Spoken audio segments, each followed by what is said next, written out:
Hello बच्चों, कैसे हैं आप? कैसे चल रही है आपकी पढ़ाई? लास्ट लेक्चर में हमने वेक्टर्स कंप्लीट किया हुआ है। वेक्टर्स का हमने डॉट प्रोडक्ट, क्रॉस प्रोडक्ट वगैरह सब कंप्लीट किए, फिर असाइनमेंट कंप्लीट किया, सम्स कंप्लीट किए हुए हैं। आज हम लोग चालू करेंगे methods, mathematical methods use in physics. कुछ मेथड्स ऐसे हैं, कैलकुलस मेथड जिसको हम बोलते हैं, जिसको हम फिजिक्स में यूज़ करते हैं। आज उसका जो प्राइम मेथड है डिफरेंशिएशन, उसके बारे में मैं आपसे बात करना वाला हूँ। देखिए, डिफरेंशिएशन जो है एक इम्पॉर्टेंट टूल है मैथ्स का, जो काम इजी करता है। अभी मैं जो आपको बता रहा हूँ डिफरेंशिएशन की फील्ड बता रहा हूँ, अभी मुझे भी पता है कि ये जो डिफरेंशिएशन की फील्ड मैं अभी ही बताऊंगा तो थोड़ा सा मे भी आपको क्या हो जाएगा, थोड़ा हैवी रहेगा, थोड़ा थोड़ा यानी जैसे जैसे आप एडजस्ट करने होंगे वैसे वैसे। जिन बच्चों को सीधा सिर्फ फॉर्मूला पे जंप करना है उनके लिए ये लेक्चर बिल्कुल नहीं है। वो आप क्या कर सकते हैं, लेक्चर को स्किप कर सकते हैं, यहाँ लेक्चर के लास्ट के 10 मिनट में जा सकते हैं, वहाँ जहाँ पर मैंने फॉर्मूला डिस्कस किए हुए हैं। पर जिन बच्चों को रियल फील चाहिए डिफरेंशिएशन की, सर ये डिफरेंशिएशन है क्या, ये मेथड आया कहाँ से, तो ये जो डिफरेंशिएशन का जो मेथड है वो कहाँ से आया है उसके बारे में यहाँ पर चर्चा होने वाली है कि डिफरेंशिएशन का ये मेथड आया कहाँ से है। समझ में आ रहा है? ये जो डिफरेंशिएशन है ये रेशियो है change in y with respect to x, उसके बारे में मैं डिस्कस करूंगा।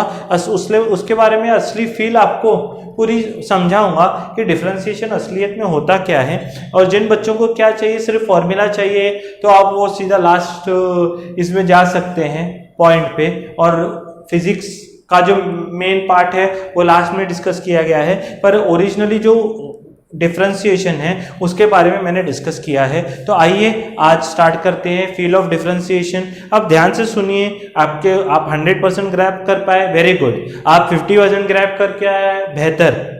धीरे धीरे वो फील आने लगती है। एक बार आप मीनिंग समझोगे ना, आप 8-10 सम्स करोगे, आज जी 100% फील बिल्कुल नहीं आएगी, मैं पहले ही बता दे रहा हूँ। आप धीरे धीरे मेरे साथ चलिए, धीरे धीरे हम फील को कंप्लीट भी करेंगे और धीरे धीरे हम लोग पूरे मतलब भी उसका समझेंगे। तो आइए डिफरेंशिएशन चालू करते हैं।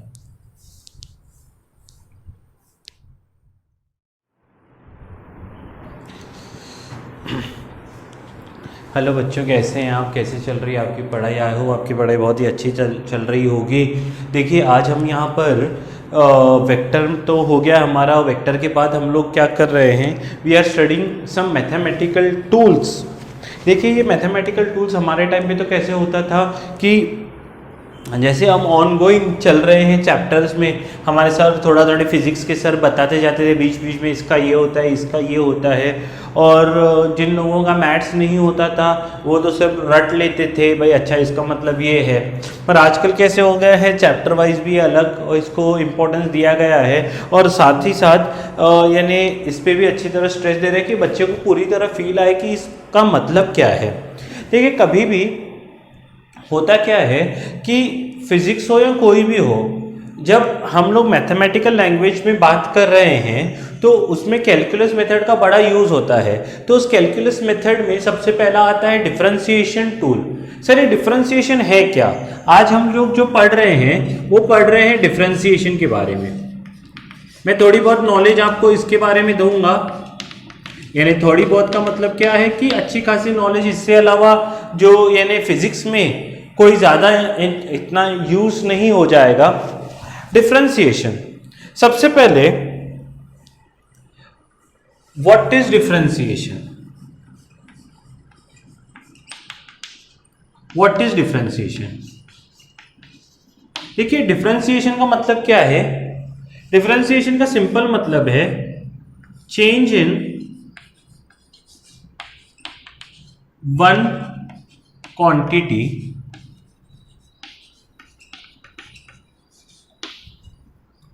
with respect to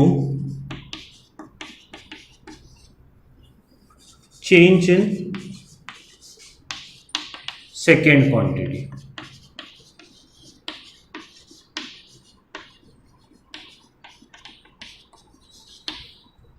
मान लो एक y क्वांटिटी थी, ठीक है, ये y क्वांटिटी मान लो ये 5x+3 जो भी था, ठीक है, समझ रहा है। अभी x का वैल्यू थोड़ा सा चेंज हो गया, x का वैल्यू चेंज हो गया, x का वैल्यू पहले 1 था, अभी 1.1 हो गया, ठीक है, या 1.5 हो गया। जैसे मान लो x का वैल्यू 1 है, ठीक है, अभी थोड़ी देर बाद x का वैल्यू हो गया 1.1। तो जब x का वैल्यू 1 था तो y कितना आया, y आएगा 5 इंटू 1 प्लस 3 यानी 8। पर x का वैल्यू 1.1 आ गया तो ये क्या होगा, 5 इंटू 1.1 प्लस 3। तो नया y का वैल्यू मान लो ये x डैश मानते हैं, ये भी y डैश, तो y डैश ये क्या हो गया 5.5 प्लस 3 यानी 8.5 हो गया। 5.5 प्लस 3 यानी 8.5 हो गया।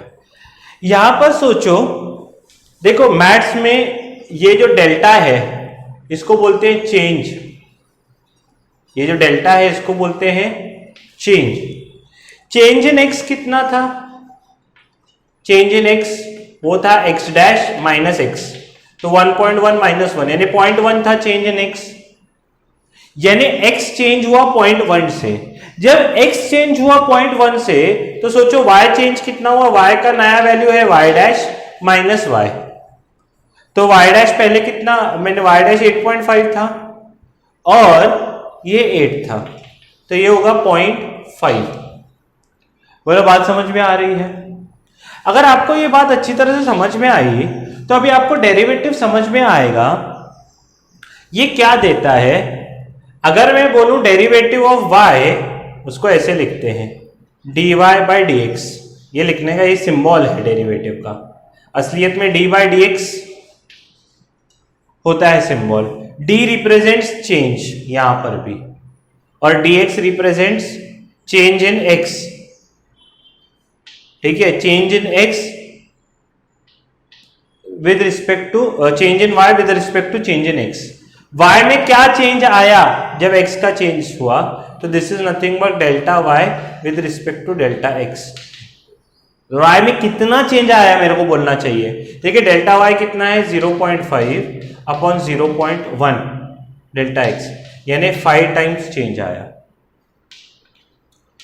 dy by d x. यानी x को मैं बोलूंगा बार बार तो नहीं निकालते जाऊंगा, एक बार मुझे मिल गया, ठीक है। असलियत में बड़े वैल्यूज होते हैं, जब हम असलियत में देखते हैं बहुत छोटे छोटे वैल्यूज से देखते हैं। अब मेरे को एक बार पता चल गया कि अगर x में मैं जितना चेंज करूंगा, ये रेशियो क्या बता रहा है भाई, जब y में x में चेंज हुआ था 0.1 का, y में कितना चेंज हुआ था 0.5 का, यानी यहाँ x के मुकाबले y का चेंज 5 टाइम्स है, x के मुकाबले y का चेंज 5 टाइम्स है।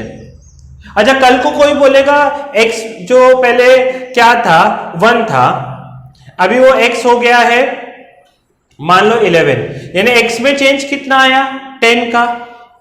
अगर एक बार आपको ये पता चल गया तो डेफिनेटली, अगर फिर आप y में चेंज कैसे फाइंड करोगे, x में चेंज हुआ है 10 का तो y में चेंज कितना होगा 50 का। थोड़ी थोड़ी फील आ रही है? तो इस तरह से what is dy by d x, it is change in y with respect to x। एक क्वांटिटी में सर ये कहां से आएंगे, कहां काम आएंगे, अरे आते हैं ना, बहुत जगह काम आते हैं। जैसे मान लो कि मैं बोलूं आपको t इक्वल टू 0 सेकेंड पे गाड़ी जो थी वो s यानी पोजीशन वेक्टर है ये s, ये 2 मीटर पे खड़ी थी, रोड पे 2 मीटर पे खड़ी थी। t इक्वल टू 5 सेकेंड पे ये कहां खड़ी है, 12 मीटर पे खड़ी है, अभी ट्रैवल होके 12 मीटर पे आई। अगर मैं आपको वेलोसिटी पूछूं, वेलोसिटी क्या होगा, वेलोसिटी आपको पता है, इसमें आप ओरली अभी तक आपको फील कैसी है कि सर ये क्या है 12 और ये 2 है, यानी ट्रैवल कितना किया है 10 मीटर, और ये क्या है 12, 5 में से 0 टाइम कितना लगा है 5 सेकेंड। तो आप वेलोसिटी असलियत में क्या बोलते हो 10/5 यानी 2 मीटर पर सेकेंड, 2 मीटर पर सेकेंड हो गई वेलोसिटी, देखिए वेलोसिटी असलियत में आपने क्या किया है, new position S dash minus old position S किया है, तो ही तो बाहर 10 आया, और new time T dash minus old time, तो बेसिकली आपने ds बाई डी टी भी किया है, और ये ds बाई डी टी ही क्या है, इसको ही मैं डेरिवेटिव का form ds by D T लिखता हूं। सर फिर हम माइनस कर सकते हैं, तो ये करना क्यों है? देखिए जब बड़े क्वांटिटीज होते हैं, जब एवरेज आउट क्वांटिटीज होती हैं, तो ये चल जाता है मेथड। ये क्या होता है, पहले मैं इस मीनिंग बता रहा हूं, इसलिए आपको बड़े बड़े क्वांटिटीज बता रहा हूं। मान लो क्या होता है, कुछ क्वांटिटीज लॉगरिथमिक होती हैं, कुछ क्वांटिटीज एक्सपोनेंशियल होती हैं। यही सोचो एक्स स्क्वायर क्वांटिटी होती तो चेंज निकालना बहुत ज्यादा डिफिकल्ट होता है, एक्स क्यूब होता तो बहुत ज्यादा डिफिकल्ट होता। अभी तो हम लीनियर फंक्शंस ले रहे हैं, इसलिए हमको डिफिकल्टी नहीं आ रही है। यही मान लो y का जो ये जो इजी वाला मेथड है, अगर यही मैं y का इक्वेशन आपको देता log x plus 2 plus e raise to x, क्या x की जगह x 1.1 लूंगा तो क्या ये इस पे बात कर सकते हो आप? अगर मान लो मैंने y equal to sine x लिया होता, y equal to sine x लिया होता, तो क्या आपके लिए ये चेंज निकालना, y में चेंज निकालना इजी होता? बिल्कुल नहीं, क्योंकि ये खुद ही वैल्यूज पॉइंट में आती हैं, फिर उसमें चेंज होगा वो पॉइंट में होगा, तो जो कैलकुलेशन होता है वो और बहुत ज्यादा डिफिकल्ट होते जाता है। बोलो बात समझ में आ रही है? तो पहले मैंने आपको फील दिलाने के लिए भाई असलियत में हम कर रहे क्या हैं वो मैंने आपको बताया है, ठीक है। अगर y equal to sine x हुआ, मैंने x आपको दिया 30 डिग्री, ठीक है, x दिया मैंने 30 डिग्री, 30 डिग्री पे तो आपने निकाल दिया y इक्वल टू साइन 30 यानी हाफ हो गया, ठीक है। पर मैंने x दिया 31 डिग्री। अभी मैं बताऊं चेंज, x का तो चेंज आपने पता चल गया 1 डिग्री, ठीक है। न्यू वैल्यू इन y बताओ, तो y इक्वल टू साइन 31 निकाल सकते हो आप? नहीं निकाल सकते। y इक्वल टू साइन 31 निकाल सकते हो आप? नहीं निकाल सकते। उसके लिए अगर y का न्यू वैल्यू निकालना है आपको y डैश, तो वो क्या होगा, y का old value y plus change in y पता चल गया कि y में चेंज कितना आएगा x के कारण, चेंज इन y पता चल गया तो नया वैल्यू फाइंड कर सकते। तो ये चेंज इन y साइन 31 तो डायरेक्ट आप नहीं निकाल सकते, क्योंकि साइन 31 आपके पास पता ही नहीं, आपको तो साइन 30 पता है हाफ। तो आपको क्या करना पड़ेगा भाई, जब x 1 डिग्री से चेंज हुआ तो y कितना चेंज होगा वो फाइंड करोगे आप, और y में पुराने y से मिला दोगे, अच्छा नया y का वैल्यू ये होगा, पर ये चेंज निकालना ही तो हमारा काम है। बोलो बात समझ में आ रही है? तो स्क्रीन पॉज करके पहले इतना फील ले लो, फिर हम लोग आगे धीरे धीरे बढ़ते हैं। तो यहाँ पर हमने क्या सीखा कि व्हाट इज डिफरेंशिएशन, डिफरेंशिएशन क्या बताता है, change in one quantity with respect to change in other quantity. अभी देखिए दूसरी बात अगर मैं बात करूँ आपके साथ, आपको पता है कि लोअर स्टैंडर्ड में आपने पढ़ा होगा, अभी थोड़ा सा ग्राफ से इसको रिलेट करने की कोशिश करते हैं।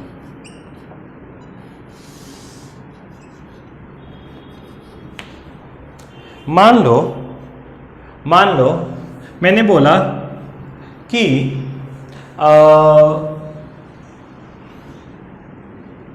ये ग्राफ था, यहाँ पर ये 1, ये 2, ये 3, 4, 5, 6 ये डिस्प्लेसमेंट था, y पे क्या था, डिस्प्लेसमेंट था, और ये x पे क्या था, टाइम था, ठीक है।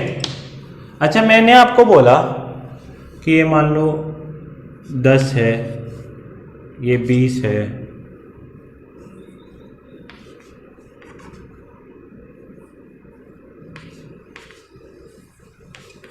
ये 20 है, ये मान लो 30 है, ये मान लो 40 है, ठीक है।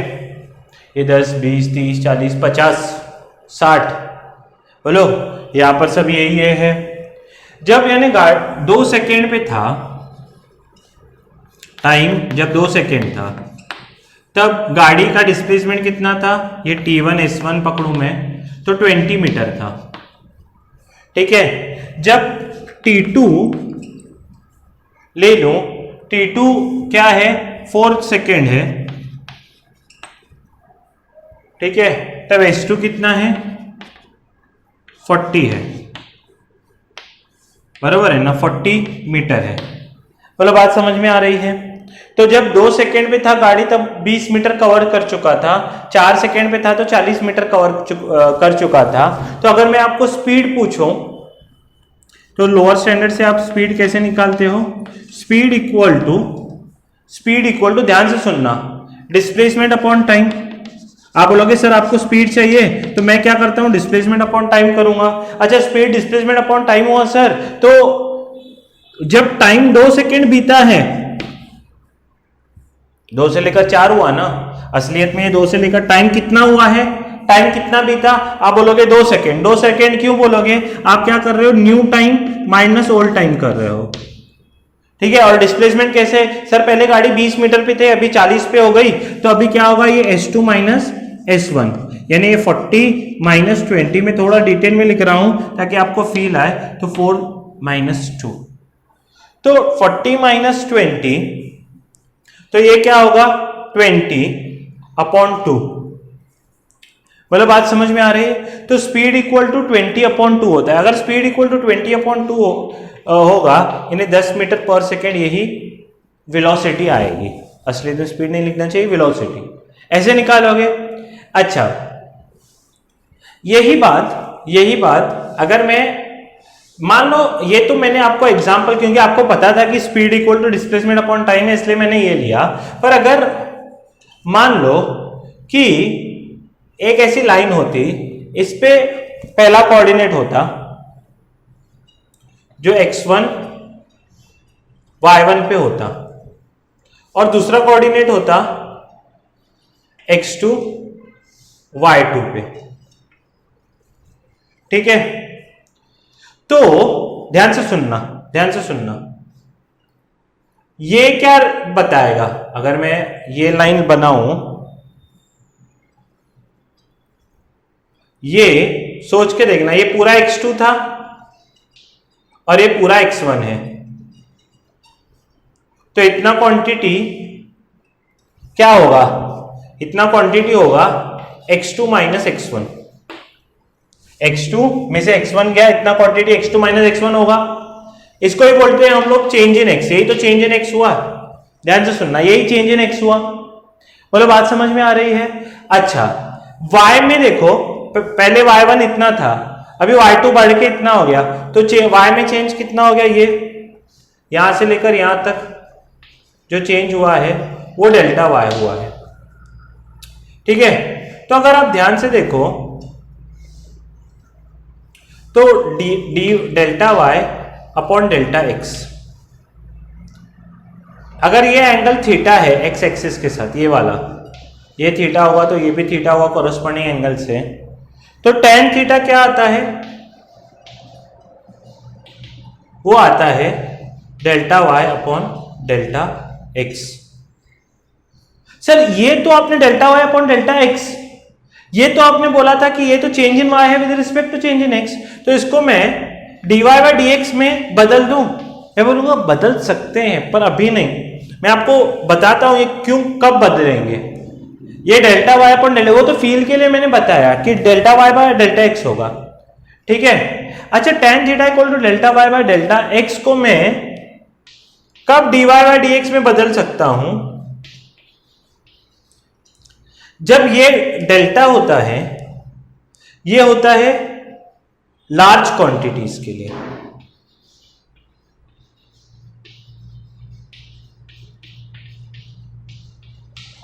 डेल्टा y, ठीक है, और dy होता है वेरी स्मॉल क्वांटिटीज के लिए। डेल्टा y और डेल्टा x होता है लार्ज क्वांटिटीज के लिए, dy और dx होता है very very small quantities, very very small quantities के लिए।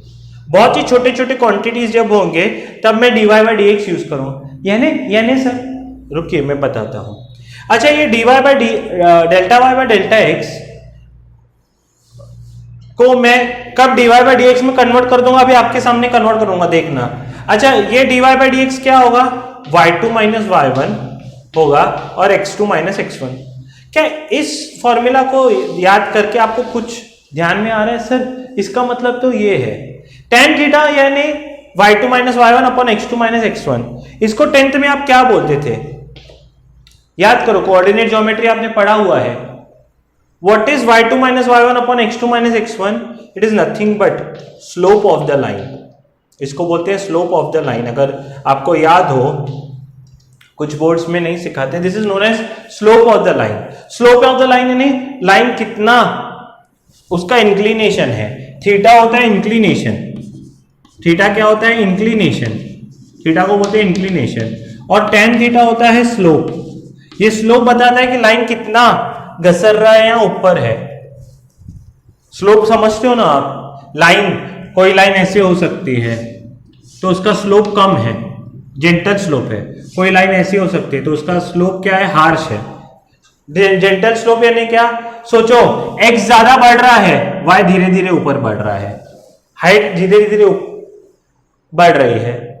स्लोप रिप्रेजेंट करता है change in y with respect to change in x। इसके फॉर्मूला जिसको पता नहीं है वो होता है y2 minus y1 x2 upon x2 minus x1 straight line के लिए।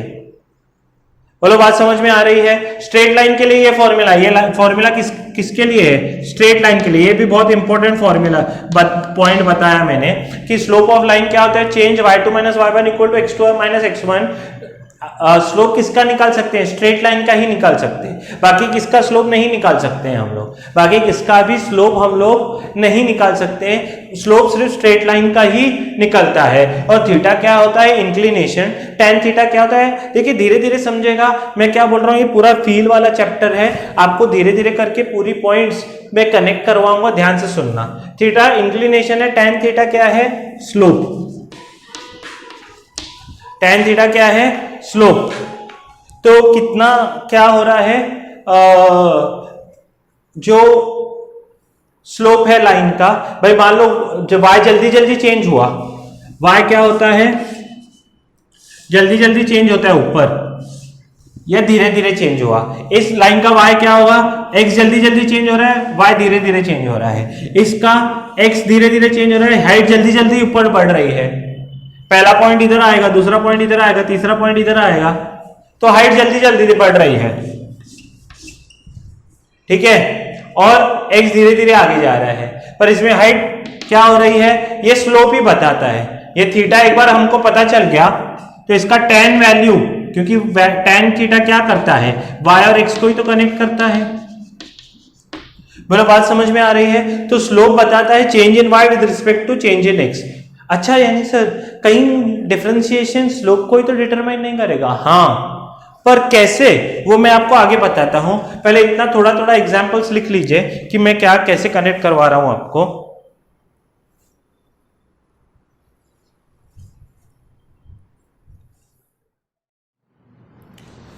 तो अच्छा सर, आप ये बोलना चाहते हो कि जो dy बाई डी एक्स होता है वही स्लोप होता है लाइन का? हाँ, ये होता है स्लोप, पर किसका, स्ट्रेट लाइन का। जब भी स्ट्रेट लाइन आए, सिंपल फंक्शन आए, तो मेरा काम बन जाता है। स्ट्रेट लाइन के लिए इजीली क्या हो जाता है, मैंने स्ट्रेट लाइन बनाया, ये क्या होगा, ये x1 y1 है और ये क्या है, x2 y2 है। तो change in y delta y क्या होता है, slope equal to delta y upon delta x होगा, और ये होगा y2 minus y1 upon x2 minus x1। तो ये चेंजेस को रिप्रेजेंट। फिर सर आप dy बाई डी एक्स क्यों बता रहे हैं हमको, उसका क्या मतलब है? देखो, जब सिंपल फंक्शन होता है, लीनियर फंक्शन होता है, तो ये स्ट्रेट लाइन आता है, ठीक है, लगभग। पर अगर मान लो कोई फंक्शन जो है उसका कर्व स्ट्रेट लाइन नहीं आए, वो ऐसा कुछ आए, मान लो ऐसा कुछ आए, हमको पता नहीं है, तो क्या करेंगे हम लोग, ठीक है। तब तो देखो y की वैल्यू, ये स्ट्रेट लाइन था तो हम क्या कर सक रहे थे, ये जो स्ट्रेट लाइन था तब तो हम लोग dy by d x easily find कर सकते थे। अभी यहां पर देखो, हर एक पॉइंट के लिए अगर स्लोप निकालना है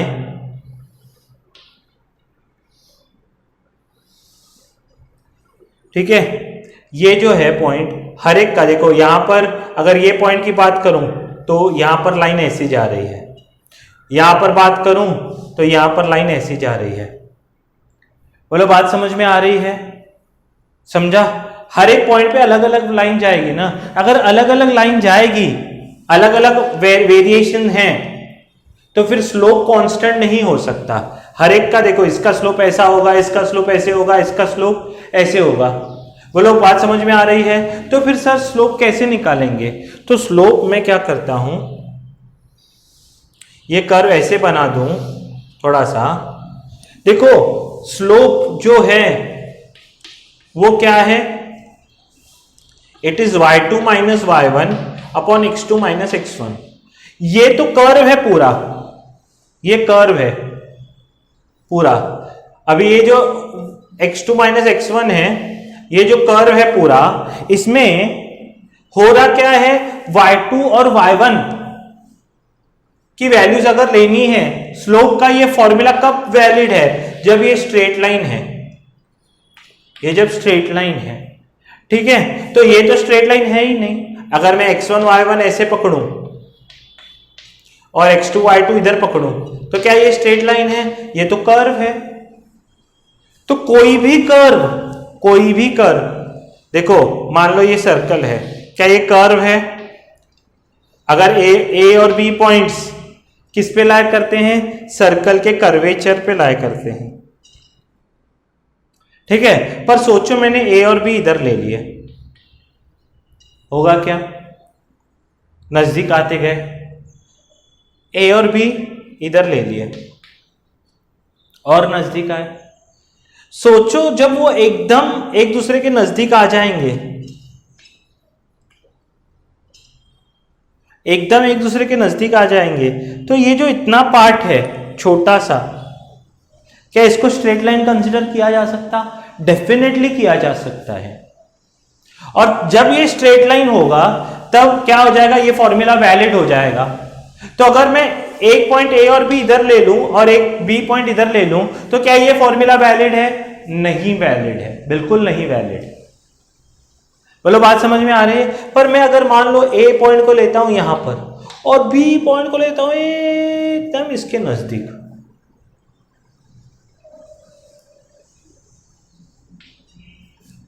ये भी मैंने बहुत यानी दूर दूर ड्रॉ किया है, तो क्या इतना इसको ए बी, आई होप आपको स्क्रीन में दिखता हो, जब मैं दोनों को एकदम नजदीक ले लूंगा, तो दोनों को एकदम नजदीक लेने से अभी क्या हो जाएगा, अभी मेरा स्लोप का फॉर्मूला वैलिड है, स्लोप का फॉर्मूला वैलिड है, वो है dy बाय dx, और ये होगा y2 minus y1 x2 minus x1।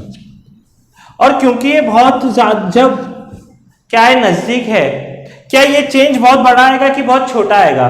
This delta x change will be very very small, very very small, this will be also very very small. और ये इतना स्मॉल होता है कि ये लगभग जीरो होते हैं, लगभग जीरो। दिस चेंज इज लगभग जीरो, पर चेंज तो है। तो ऐसे लगभग जीरो वालों के लिए मैं लिखता हूं कि इसको बोलते हैं delta x tends to zero और डेल्टा वाई जो भी आएगा। ठीक है, तो ये फॉर्मूला जो है delta y by delta x कब वैलिड होगा किसी कर्व के लिए? ये तब वैलिड होगा, slope is delta y by delta x when, इसको बोलते हैं लिमिट।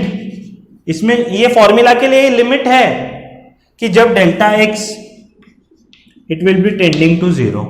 स्लोप क्या है? Delta y by delta x, change in y upon change in x, बराबर है। तो डेल्टा एक्स क्या है? डेल्टा एक्स जब बहुत छोटा होगा तभी ये फॉर्मूला वैलिड है। तो बार बार इतना छोटे वैल्यूज में लूंगा क्या?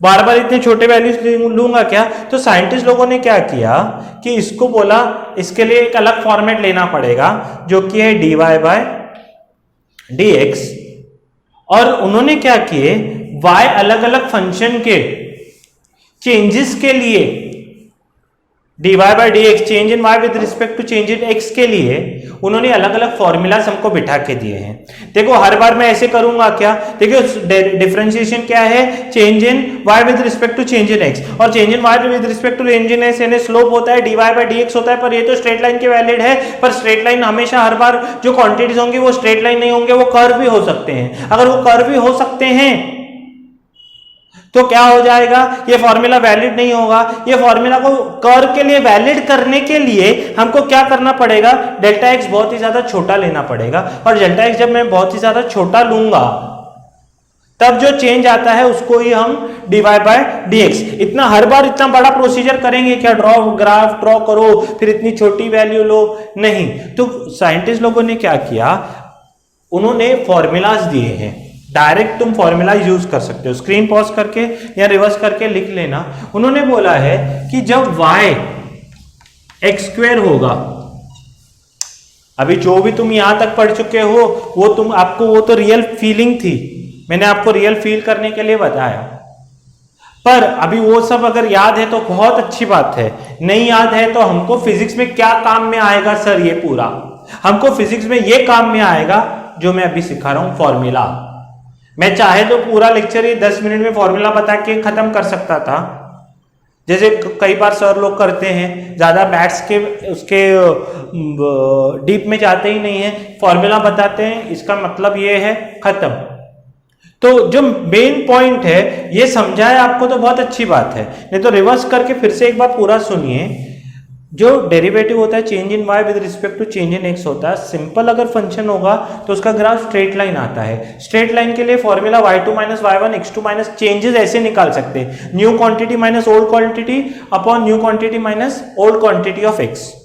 पर जब कर्व होगा तो ये स्ट्रेट लाइन तो नहीं है, इसको स्ट्रेट लाइन बनाने के लिए हमको a और b को बहुत नजदीक लेके आना पड़ेगा, बहुत छोटे छोटे चेंजेस के साथ खेलना पड़ेगा। और जब हम ये छोटे छोटे चेंजेस के साथ खेलते हैं तब साइंटिस्ट लोगों ने बोला कि इतना डिफिकल्ट काम करना क्यों है, इसको इजी करो। तो साइंटिस्ट लोगों ने ये जो पूरा काम है उन्होंने खुद अपने यानी बैकवर्ड में किया है। जैसे आज सॉफ्टवेयर में कैसे होता है, आप ऊपर सिर्फ बटन दबाते हो, गाना प्ले होता है, बटन दबाते हो, पर उसके पीछे क्या है, पूरा एक प्रोसीजर फॉलो किया हुआ है और फॉर्मूलाज निकाले गए हैं। ठीक है, तो यहां पर जैसे y equal to x raise to n होगा, तो y इक्वल टू मैं कुछ सिलेक्टेड फॉर्मूला बताता हूं, तो उसका change in y with respect to, यानी अगर फंक्शन ऐसा हो एक्स रेस टू एन में, तो change in y with respect to change in x का फॉर्मूला क्या होता है, n x raise to n minus one. आपको सीधा यही याद करना है। यानी क्या सर, यानी क्या, देखो अगर y equal to x cube होगा तो आप क्या करोगे, y equal to x cube dy by d x क्या है, n पावर क्या है, n क्या है पावर 3x स्क्वायर। डायरेक्ट आपको ये पूरा जो मेनली आपको 50% समझ में आया होगा वो करने की जरूरत ही नहीं है, ग्राफ ड्रॉ करो, उसको नजदीक लो, सीधा आपके पास टूल है। ये टूल है जो ये पूरे फॉर्मेट को डिस्ट्रॉय करता है, इसलिए इसको सिखाया जाता है। ठीक है, ये पूरा आपको पूरा करने की जरूरत ही नहीं है, ग्राफ ड्रॉ करो, उसको नजदीक ले लो। आपको साइंटिस्ट लोगों ने सीधा ये टूल दिया है डिफरेंशिएशन, जिसको हम बोलते हैं y with respect to x, जो सीधा आपको dy बाई dx की वैल्यू देता है, यानी स्लोप की वैल्यू देता है सीधा। बोलो बात समझ में आ रही है। अगर मान लो y equal to x raise to 10 है तो dy बाई डी एक्स क्या हो जाएगा, 10 एक्स रेस टू 9। बोलो बात समझ में आ रही है। फिर मान लो y equal to x square है तो dy बाई डी एक्स का देखो n के जगह क्या है, 2 है, तो 2 एक्स रेस टू 2 माइनस 1 यानी 2x, इधर भी 3 एक्स रेस टू 3 माइनस 1 2 होगा, 10 n की वैल्यू 10 है, एक्स रेस टू 10 माइनस 1 9 होगा। बोलो बात समझ में आ रही है। तो अगर y equal to x raise to n है तो ये फॉर्मूला है। दूसरा अगर मैं लिखूं y equal to sine x है तो y equal to sine x होगा, तो क्या हो जाएगा, dy बाई डी एक्स का फॉर्मूला आएगा, dy by d x sine x का आता है कॉस एक्स। अभी आपको सिर्फ याद रखना है कैसे आया ये फॉर्मूला, इसके डीप में नहीं जाना है क्योंकि वो फॉर्मूला ही आपको काम में आएगा।